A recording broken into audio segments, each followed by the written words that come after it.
Today we'll be discussing Lane Lambert, the new head coach of the New York Islanders. What does he bring to the table that's different from Barry Trotz, his predecessor? And who are some of the players who will benefit from this change? We've got that and a whole lot more coming up on this episode of the Locked On Islanders podcast. Your Locked On Islanders, your daily podcast on the New York Islanders. Part of the Locked On Podcast Network, your team every day.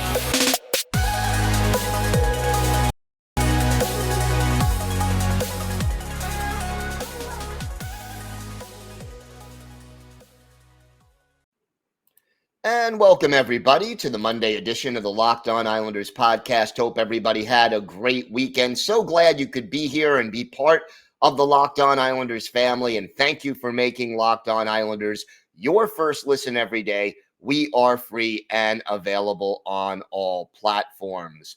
We have got a lot to discuss on today's show. But first, if you've got something Islanders related on your mind, if you have a question for us, a comment about something we've discussed, or a topic you'd like us to talk about on a future show, please feel free to send us an email. The email address, lockedonislanders@gmail.com.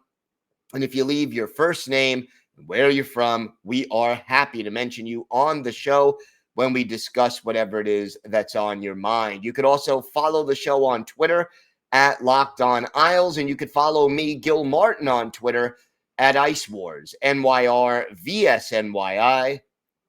We'll keep you up to date on all the latest Islanders news, notes, and happenings throughout the offseason. And look, training camp just a few weeks away right now. We'll have all the stories leading up to it for you right here on the Locked On Islanders podcast. So, one thing I wanted to talk about on today's show, there has been, we've been so caught up in trade rumors, free agent rumors, the re-signing of the three RFAs in Noah Dobson, Alexander Romanov, and Kiefer Bellows, the possible Nazem Kadri move, the possible Johnny Gaudreau deal, all these off-season things that have been grabbing headlines. And yet, way back earlier in the offseason, the Islanders made a move that, in my mind, will have a bigger impact on the team than a lot of these other potential moves may have. And that is,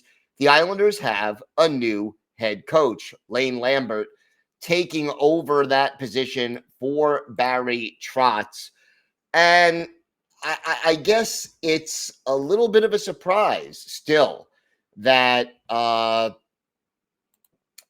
decided, or the Islanders decided, not to have Barry Trotz back and brought up Lambert, who has served as an assistant with the Islanders for the last 4 years under Barry Trotz, and really was with Barry Trotz starting in 2011, 2012 with the Nashville Predators, was under Trotz 3 years there, 4 years with the Capitals, and then, of course, the last 4 years with the Islanders. And one thing we do know is that Lane Lambert was an assistant on Washington's 2018 Stanley Cup winning team, so he definitely has that. As far as head coaching experience is concerned, Lambert was originally a head coach with the Prince George Cougars in the Western Hockey League for most of 03-04 and all of 2004-2005, and then was head coach of the Milwaukee Admirals, who were a Predators farm club in 2007-2008. He became the head coach, led them to the playoffs 4 years in a row, although never got past the second round of the playoffs. But, you look at his numbers and his winning percentage all 4 years he was there, very solid. .594 his first year, .669 in his second season, .569 in 09-010, and then a .638 winning percentage in 2010-2011. So, you certainly have a consistent winning result with Lane Lambert as a head coach. And it's interesting because, being the head coach in Milwaukee, there are a number of players who really feel that the strength of Lane Lambert as a coach is his communication, which may not have been Barry Trotz's strength. And the hope here is that Lane Lambert will work better with the Islanders' younger players. Here's what Blake Jeffrion, who was a forward on the Milwaukee Admirals from 2010 to 2012. He's also the grandson of Boom Boom Jeffrion, the Hall of Famer, mostly with the Montreal Canadiens, later was with the Rangers, coached the Atlanta Flames. Here's what Blake Jeffrion said: "I would run through a wall for Lane Lambert. He has a really good feel for what each individual player needs to get him to play at their top level. I think these guys will get behind him full force. Hopefully, the entrepreneurial mind that Lane has will bring some new concepts and ideas to the table, leveraging who he has on the roster." So when you look at that quote and you sort of break it down, communication seems to be better, or a possible area of improvement under Lambert. And I think we will see a slightly more offensive-oriented system. I don't think Lambert's system is going to be drastically different from the one that Barry Trotz was running here over the last 4 seasons.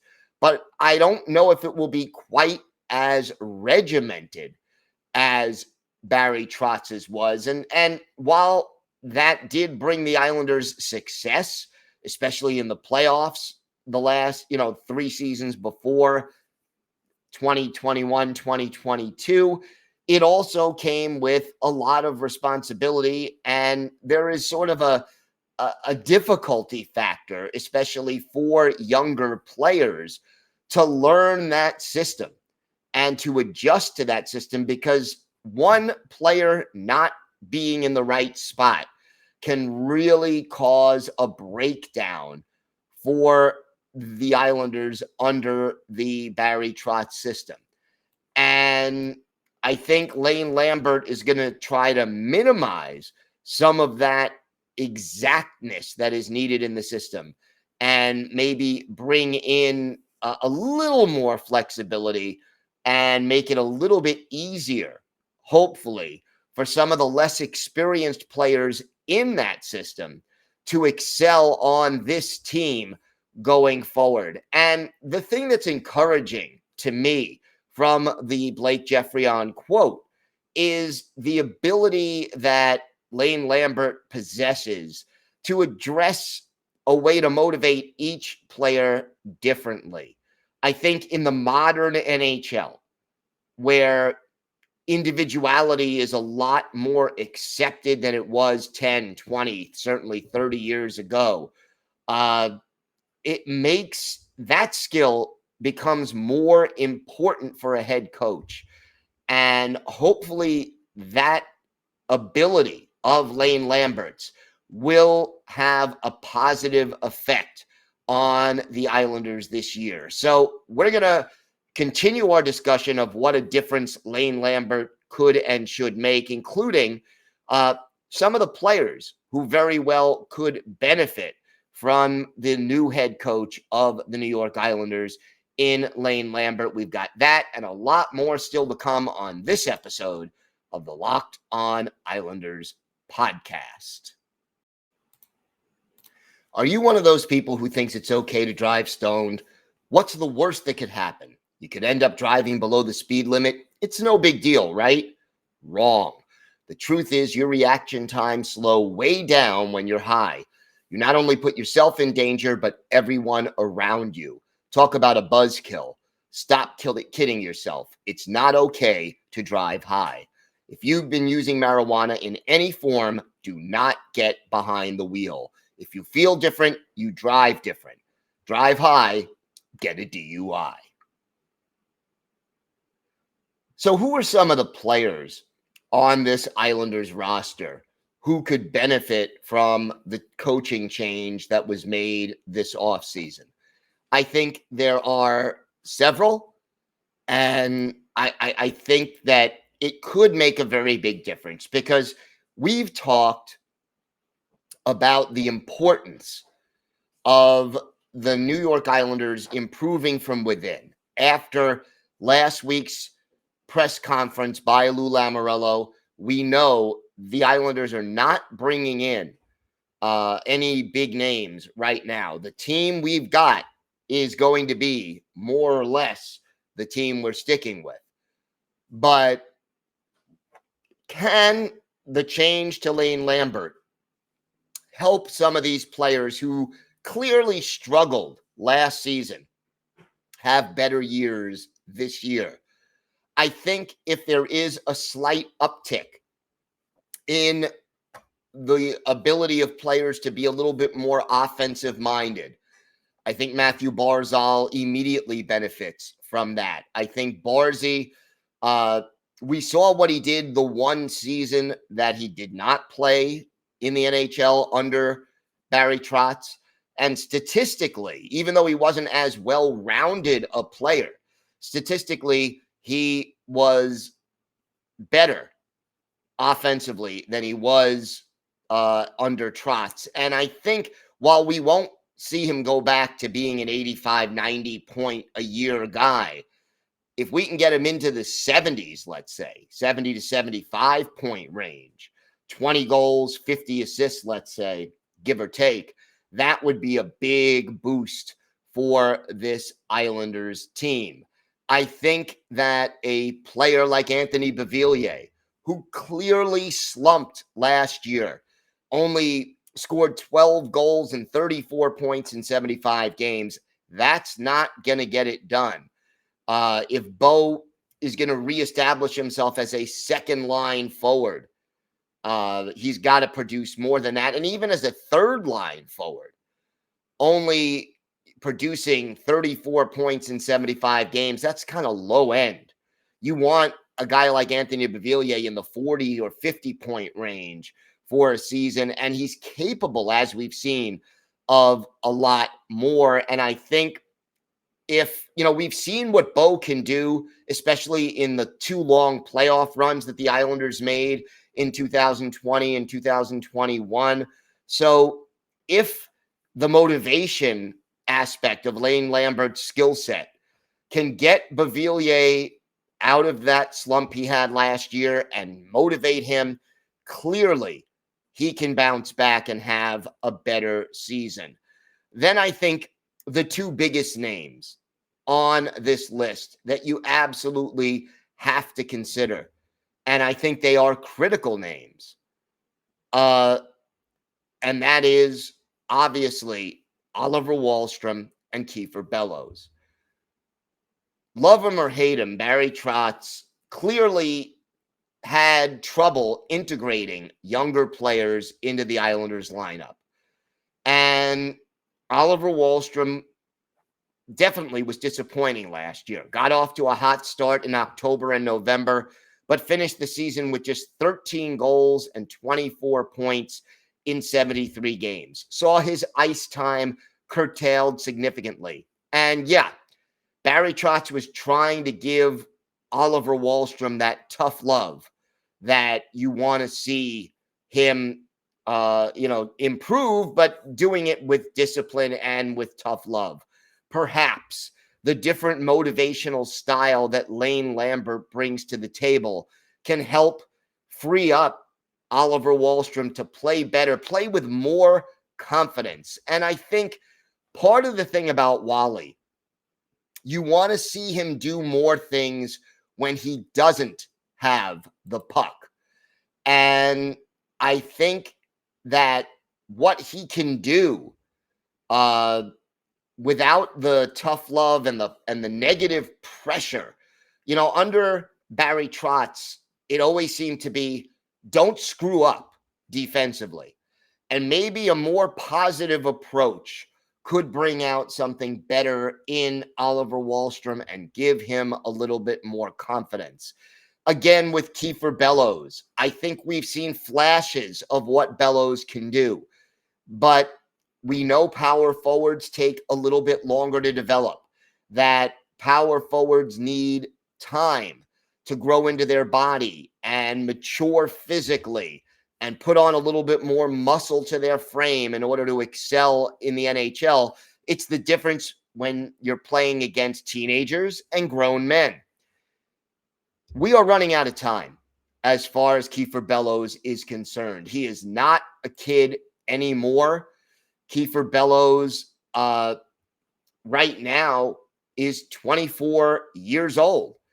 And if he's going to be that impact player that the Islanders hope he's going to be, you got to see more from him. And again, hopefully if the leash is a little bit longer and the coaching approach is a little bit more positive, Kiefer Bellows can maximize his potential.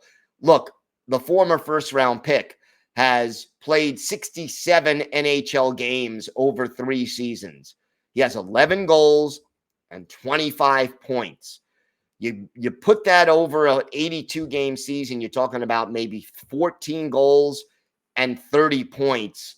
Not exactly what you're looking for from a guy who at 6'1", almost 200 pounds, you would figure he could give you a little bit more offensively than what he's given you, and more importantly, be a little bit more consistent than what we've seen from him.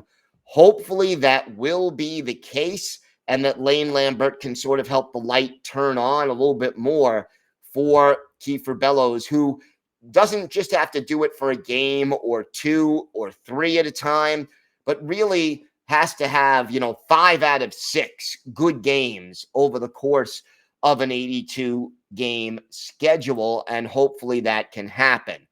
Defensively, I'm looking at Noah Dobson. I'm looking at Alexander Romanov to see what he does under Lambert. And then the guys that sort of stick out to me, again, younger players or less experienced players, Robin Salo, obviously, and then Sebastian Aho. Can these two guys gain Lane Lambert's trust? I know it was a slow and difficult process to gain Barry Trotz's trust. Maybe a guy like Aho and a guy like Salo can get on the ice more often and play with more confidence under Lane Lambert. It's something we've got to look for and hope for if the New York Islanders are going to return to playoff form this season after a difficult year, both on and off the ice, a year ago. We have got more to get to on this episode of the Locked On Islanders podcast. Our Islanders birthday today is one of the best pure goal scorers in Islanders history. And he scored 132 points on the team in the early to mid 90s. Let's see if you can guess who that is. We've got that and some parting thoughts still to come on this episode of the Locked On Islanders podcast. Time now for our Islanders birthday of the day. And Sunday was the 53rd birthday of former Islanders center Pierre Turgeon. Turgeon, the first overall pick in the 1987 NHL entry draft by the Buffalo Sabres, started for the Sabres in his first season, scored 14 goals and 42 points. And by his second season, he was a 30-goal scorer and a point-a-game player. By his third season, 40 goals and 106 points.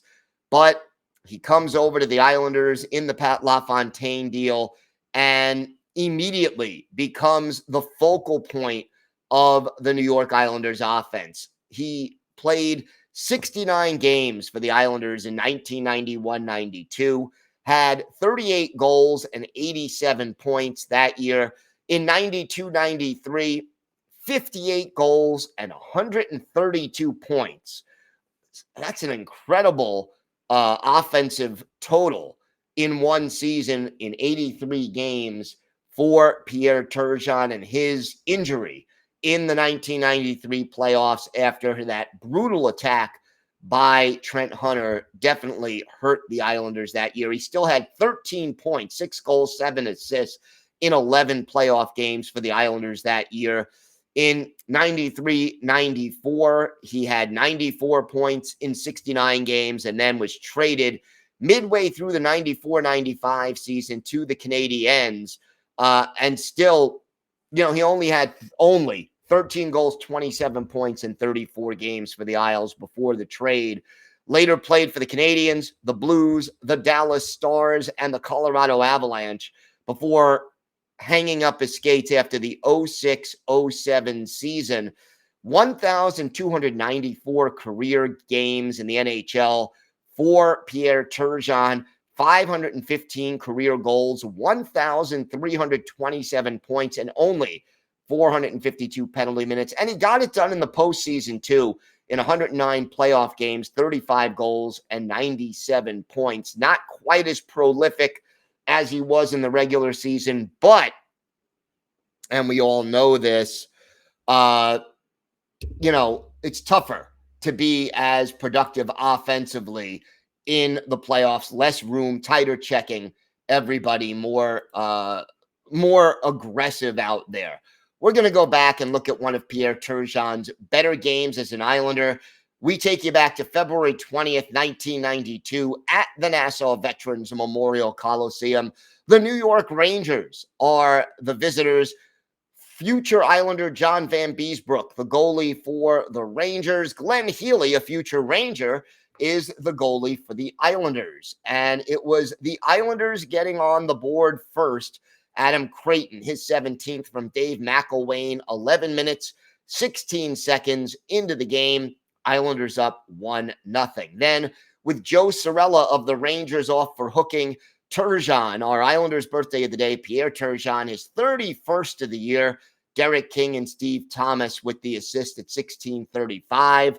The Rangers answer, though, less than a minute later, 23 seconds later, Tony Amonte, his 24th from Adam Graves and Mark Messier, Isles up 2-1 after one period. Mick Vukota and Ty Domi dropped the gloves early in the second period, but then the Islanders' power play starts to click late in the period with Amonte off for tripping. Derek King pots his 34th.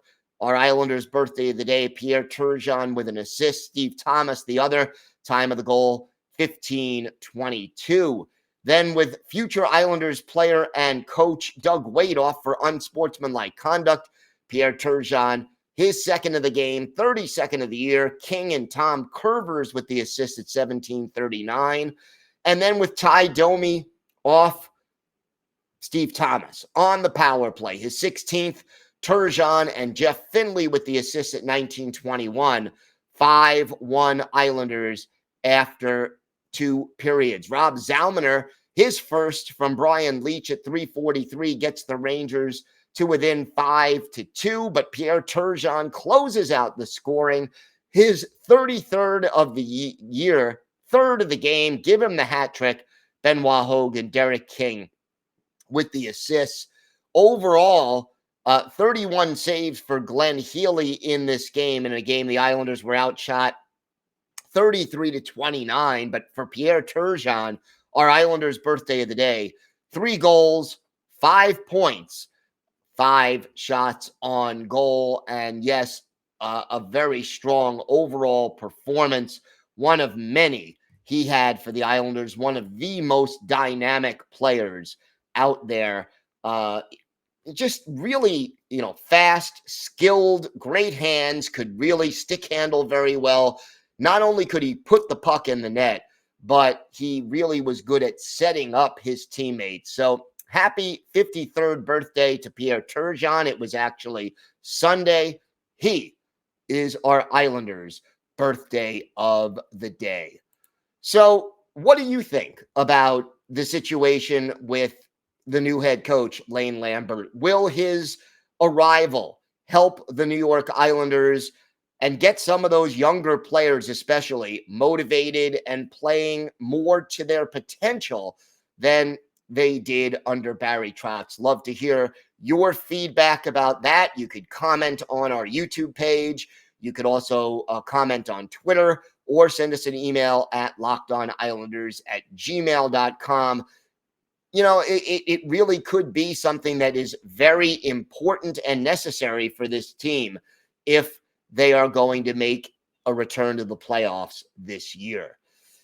Thank you for making Locked On Islanders your first listen every day. Now make your second listen Locked On NHL. Locked On experts give you a daily 30-minute podcast on all things NHL all year long. Stay up to date on everything in the hockey world.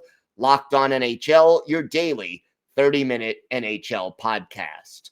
That does it for this episode of the Locked On Islanders podcast. Have a great day, everybody. We'll be back Wednesday with another episode. Stay safe, and of course, let's go Islanders.